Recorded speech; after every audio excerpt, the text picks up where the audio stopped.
Cheap Homesteading, and today we're going to be working on the Massey 35 with a Continental Z134 motor. We are continuing on our engine rebuild with this thing. You know, the weather's getting colder and this is my snow blowing tractor, so I need to get this thing done. So what we're going to do today is take off the front axle off the engine, and we're going to hopefully lift the block off, get it on the engine stand, and we can start getting ready to rebuild this motor. So let's go. Time has got away from me. I think it's been 2 months since we removed the head and rebuilt it, and I just haven't had a chance to get back to it. So this is the engine that had dropped a valve and punctured a hole right in the piston. So you know what? I bought all the parts to do a in-frame rebuild. The only problem I have here is I am going to have to split the tractor after because my clutch is somehow stuck in. So I don't know what's happened in there, but the clutch is stuck in. So we're gonna have to look at that, but we might as well just deal with the engine problem first, and then we can deal with the actual clutch after. So the first thing we're gonna do is remove the engine oil pan, which is a bunch of bolts there, some bolts underneath, and the big bolts at the front. These big studs we're gonna have to remove. Hopefully they come out easy, but those are the hard ones because those have to come out for the oil pan to drop. So that's what we're gonna start taking off. So 1/16 wrench for those. We're gonna loosen them off. Those are the ones that have the big studs that go up from the front axle to the oil pan. A lot of the Masseys, these are studs, but on the 35, they're just a bolt. So you can just tap them out. So tap them forward. Don't use a screwdriver like I am, use a punch, but that's what I got. So now we're gonna remove these bolts. So we have to support the transmission case. So we're just gonna use a bottle jack, and then we're gonna put a jack stand. You just want to support a bit of the frame. And then we're going to put a jack stand underneath the center.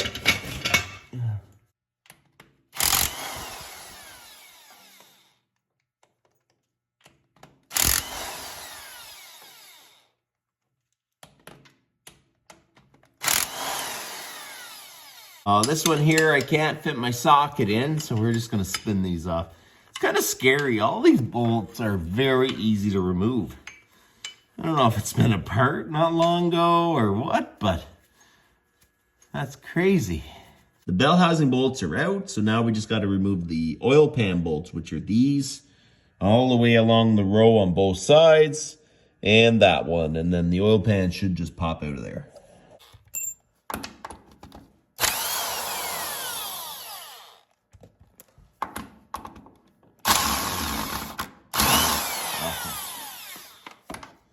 Got to get an extension.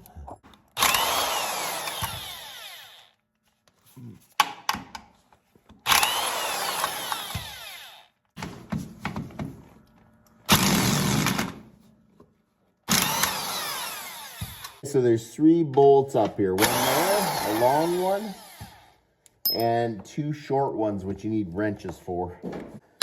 I'm hoping that, I don't know, that they didn't leave a bunch of stuff loose. So I don't know what it is, but a lot of these bolts seem fairly loose. I would like them tighter than what they were.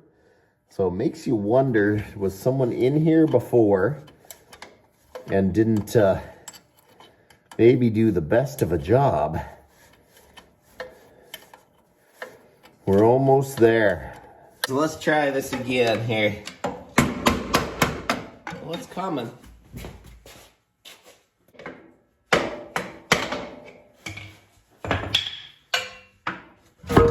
There we go.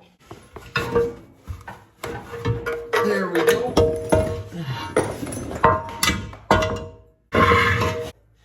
There's trinkets. Piece of a piston. So I was planning on doing an in-frame rebuild on this engine. So that means you don't take the engine out of the tractor. You just basically do a rebuild on it inside the frame. But when I took the oil pan off, which covers half of the bell housing, the flywheel and everything was like really, really rusty. I know that the clutch was stuck open, and that's why, because the whole pressure plate, everything's rusty. So I know I'm going to have to split it there.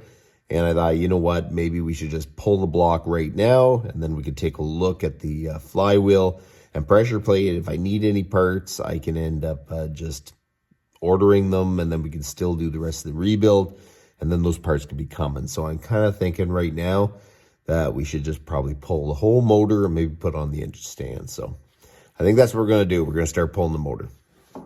If we're going to pull the engine out of this, we've got to remove the hood, remove these two bolts, the tie rod end, and this stabilizer bar. So we're just going to pull these two bolts there, and the whole front end should come out.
These tie rod ends have a bit of a taper. Unless you have a puller, what I do is you just put a pry bar in there, pry up, and then hit the metal of the taper.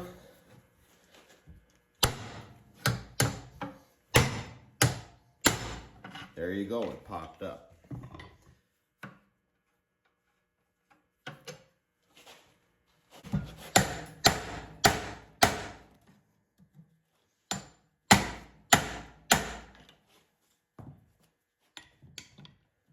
Now we got all the links disconnected.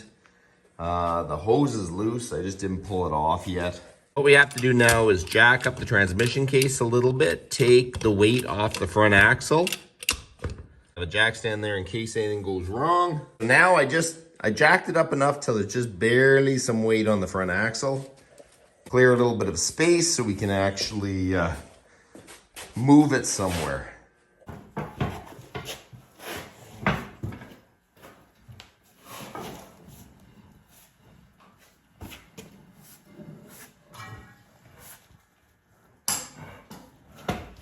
I don't know what's stuck.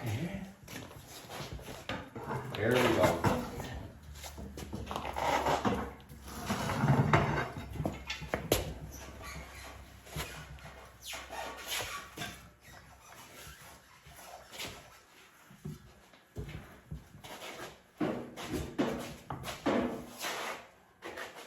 So now that the engine is fully supported by the jack and the jack stand, we're going to disconnect power to the coil, power to the starter, unbolt the starter, unbolt the alternator,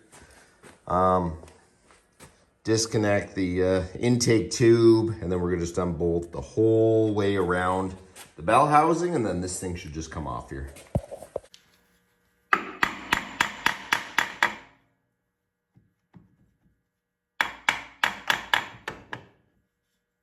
Everything is rusty. Man, I'll have to check that. I wonder if that's going to start. That is, I don't know, water must have been sitting in the bell housing or something. I'm going to remove this bolt, this bolt, this bolt, this bolt. I'm going to leave this one on here until I get the crane on.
Now we can remove the last 2 bolts. I am wondering how stuck this is going to be into the clutch disc, because it is so corroded inside that bell housing. I can just imagine how corroded it is. Well, we're soon going to find out. Let it down a little more maybe. There we go. It's not as bad as I thought it was going to be. I'm going to pull back.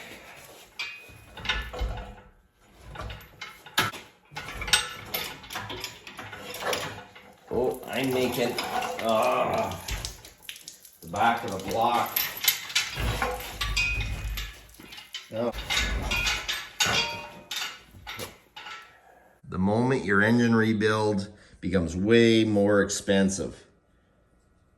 So this is absolutely crazy. I pulled my clutch out and this is what I seen. I don't know if that's a mouse nest or what that is, but there's no way for a mouse to get in there. I don't know, it's just crazy. This thing had to be submerged. So now we're gonna pop the pressure plate off in the flywheel, and I am gonna get some gloves because I don't know if that's mouse pee or what that is.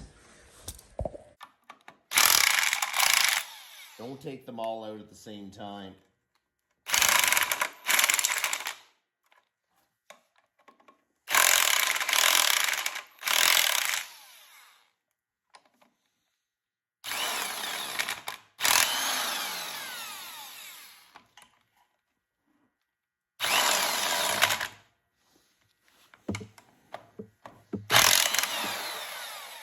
Look at the water coming out of that. What the heck? There was water sitting in there somehow. I don't know if it was coming in through the switch.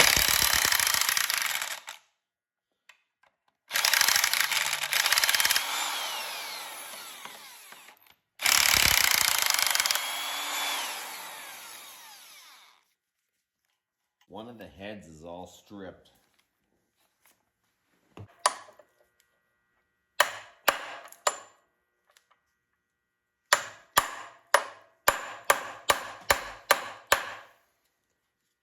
Wow.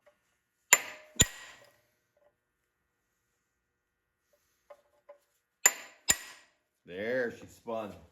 If you have a bolt that has a stripped head and you hit it on an angle with the punch to try to spin the nut off, sometimes you can get it loose. I just got it to move, so it should. It's either broke off or it came loose. Who knows?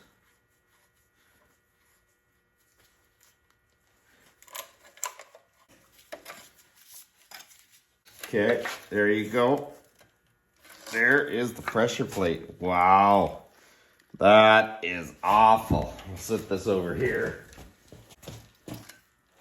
Ooh-wee.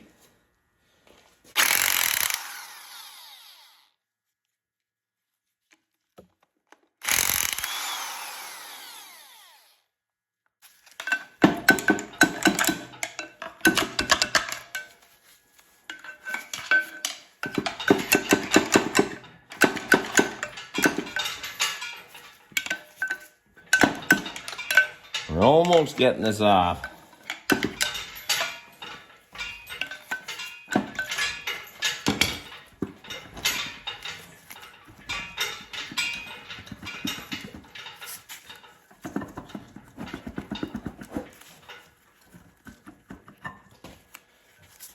There we go.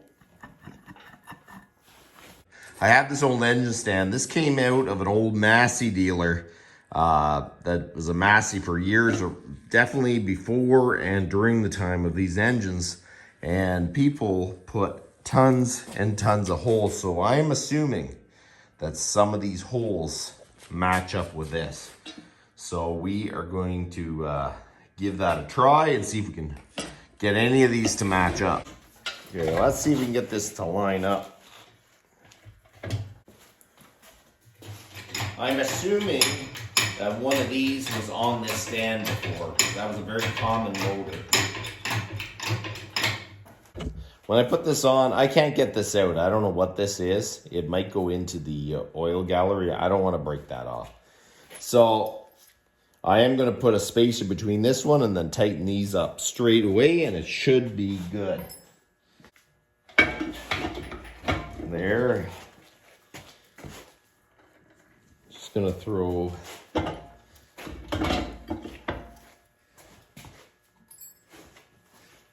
one washer on the top. That should be enough. We will tighten this up.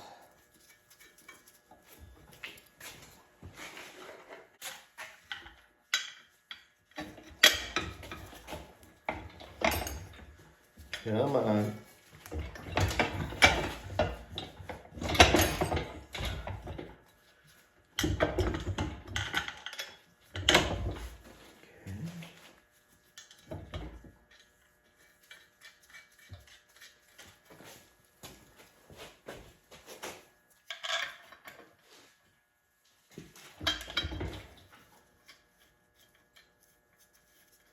It is really nice to have an engine stand that just bolts up to it, even if it's homemade. Because you don't have to try to make a plate or drill a hole or anything like that. You can actually just get it to bolt up. And I can guarantee a Continental motor at one point was on this stand. Just because the people that had it were a Massey dealer for so long, I can pretty much guarantee it.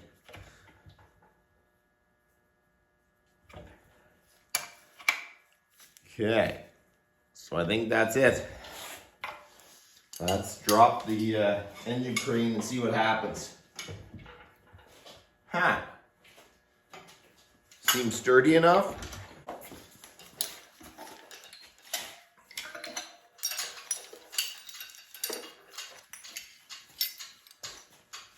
We're here.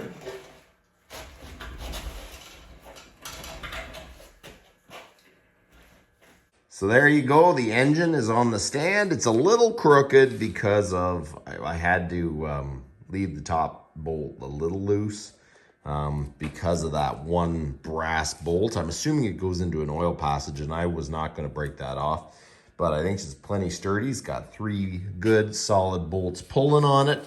So I think that's going to be good.